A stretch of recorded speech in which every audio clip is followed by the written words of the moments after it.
एक समय शिवजी महाराज पार्वती के साथ हरिद्वार में घूम रहे थे। पार्वती ने देखा कि सहस्त्रों मनुष्य गंगा में नहा नहाकर हर हर करते चले आ रहे हैं, परंतु प्राय सभी दुखी और पाप परायण हैं। पार्वती ने बड़े आश्चर्य के साथ शिवजी से पूछा कि हे महादेव, गंगा में इतनी बार स्नान करने पर भी इनके पाप और दुखों का नाश क्यों नहीं हुआ? क्या गंगा में सामर्थ्य नहीं रही?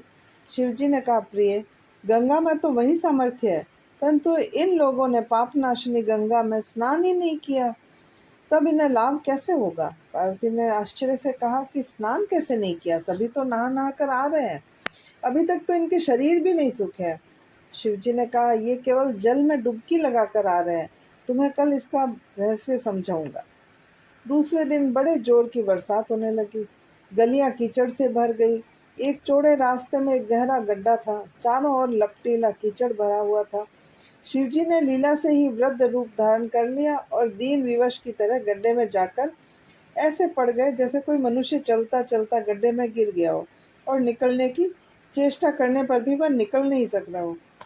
पार्वती को यह समझाकर गड्ढे के पास बिठा दिया कि देखो, तुम लोगों को सुना सुनाकर यूं पुकारते रहो कि मेरे बूढ़े पति अकस्मात गड्ढे में गिर गए हैं, कोई पुण्यात्मा इन्हें निकालकर इनके प्राण बचाए और मुझे असहाय की सहायता करें। शिवजी ने यह और समझा दिया कि जब कोई गड्ढे से मुझे निकालने की कोशिश करे, तब तुम इतना कह देना कि भाई, मेरे पति सर्वथा निष्पाप है, इन्हें वही छुए जो स्वयं निष्पाप हो। यदि आप निष्पाप हैं तो इनके हाथ लगाइए, नहीं तो हाथ लगाते ही आप भस्म हो जाएंगे। पार्वती तथास्तु कहकर गड्ढे के किनारे बैठ गई और आने जाने वालों को सुना सुनाकर शिवजी की सिखाई हुई बातें कहने लगी। गंगा में नहाकर लोगों के दल आ रहे हैं। सुंदरी युवती को बैठी देखकर कईयों के मन में पाप आया। कई लोग लज्जा से डरे तो कईयों को कुछ धर्म का भय हुआ, कोई कानून से डरे।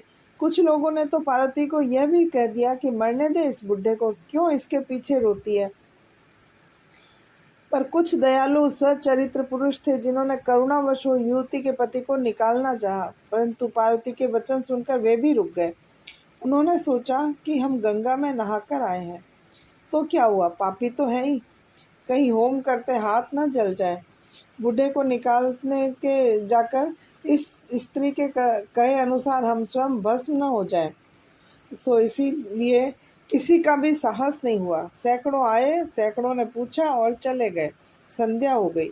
शिवजी ने कहा, पार्वती, देखा आया कोई गंगा में नहाने वाला?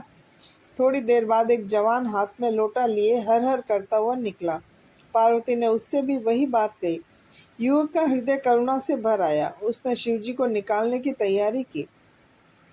पार्वती ने रोककर कहा कि भाई, यदि तुम सर्वथा निष्पाप नहीं होगे तो मेरे पति को छूते ही जल जाओगे।